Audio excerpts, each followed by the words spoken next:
鸿海的创办人郭台铭全台湾行透透，今仔日来到新竹，本地行程敢若要甲议长、甲里长来见面，不过中途是特别到市府，甲新竹市长高虹安来会面。全台湾行透透，鸿海创办人郭台铭到新竹，当然爱甲主地兵高虹安见一个面。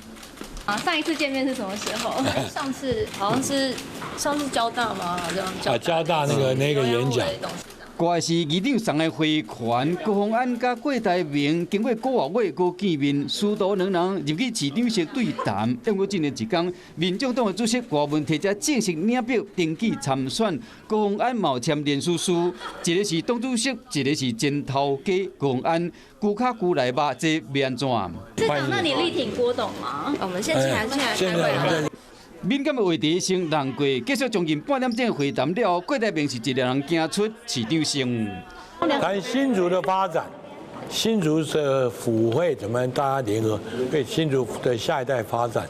讲的是新竹的市政，敢有讲到总统的大选？郭台铭无加讲，立即要将台湾打造成为科技岛。郭台铭到新竹甲基站博感情。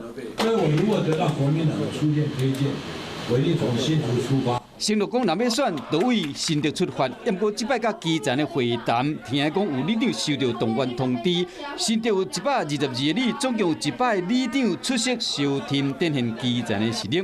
国民党两强象征郭台铭拍经济牌，积极争取支持，希望讲立地变哪天。